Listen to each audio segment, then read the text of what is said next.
Pourquoi?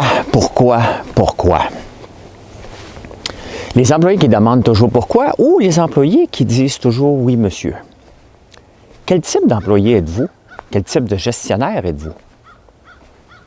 J'ai toujours pas aimé les employés qui me disent oui à tout. Tu sais, c'est bien évident que c'est évident. C'est mon entreprise. OK. C'est peut-être moi qui ai eu l'idée. OK. Mais il y a 1000 façons de faire une chose. Et la dernière chose qu'on peut imposer, c'est la façon de faire. On peut donner la recette, mais il y a 1000 façons de faire une recette pour arriver au même résultat. Et je préfère un employé qui demande pourquoi, qui essaie des choses. Tu sais, on ne peut pas tout essayer, là. Mais c'est plus le fun d'avoir une discussion avec un employé qui va poser des questions. Mais pourquoi tu fais ça comme ça? Quel est le but? Est-ce qu'on peut améliorer le processus? Ça serait ridicule et c'est même pathétique de voir des entreprises ne pas mettre de l'avant le questionnement des employés, le fameux pourquoi, l'initiative.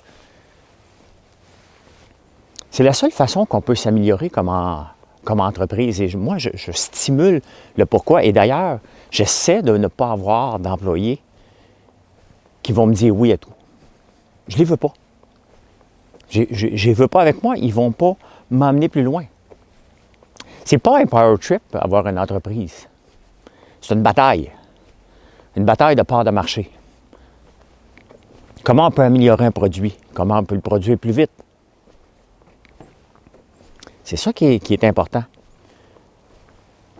Et beaucoup d'entreprises se privent de ça. Il y a aussi une question générationnelle, là. Nos parents n'ont pas été habitués de demander pourquoi. Je parle des parents qui ont les boomers, là. Ils n'ont pas été habitués, eux. Il y avait une job, ils étaient contents.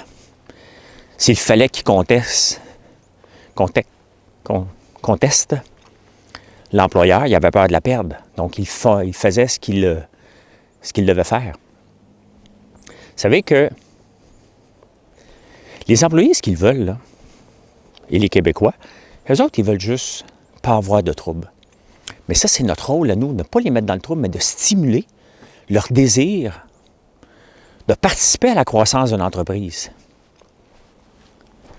C'est pas une question juste d'argent, c'est une question de fierté. Cet été, on avait des jeunes de 14 ans qui faisaient les meringues. Quand ils voyaient leurs produits dans tous les magasins, c'est une fierté.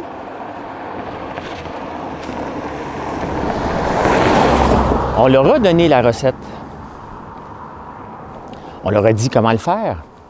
Mais ils l'ont amélioré. À chaque fois qu'on allait les voir d'une semaine à l'autre, il y avait une nouvelle façon de faire pour en produire plus. Ils voulaient en produire plus. Mais il fallait leur donner de l'espace, la liberté, pour qu'ils puissent s'épanouir et que la compagnie puisse progresser. Pour arriver à la recette de popcorn qu'on fait, il y a eu au moins 4 à 5 personnes impliquées à différentes étapes, qui passaient surtout par des étapes de découragement pour dire « ça ne marchera jamais ». Mais à force de laisser de la place, à essayer et dire « regarde, trouve une solution », on a fini par trouver la solution pour avoir un produit de qualité juste avec l'érable. Il fallait laisser de la place à l'initiative pour améliorer. Donc, je préfère 100 fois un employé qui va me questionner, qui va me remettre de l'avant, qui va essayer des choses, même si, après ma barre, je ne serais peut-être pas d'accord. Mais qui va essayer pour voir, est-ce que je peux améliorer le processus, que quelqu'un qui va avoir peur parce que je le contrôle tout le temps. Tu sais, c'est un peu la chronique en prenant une marche dans la rue, là. Mais c'est ça qu'il faut faire. Il faut stimuler l'esprit d'initiative. Il faut demander pourquoi. Peut-être que les employés ont peur. C'est à vous d'aller les voir aussi et de leur demander comment tu le ferais, toi. Ils vont peut-être commencer à se poser des questions pourquoi par la suite.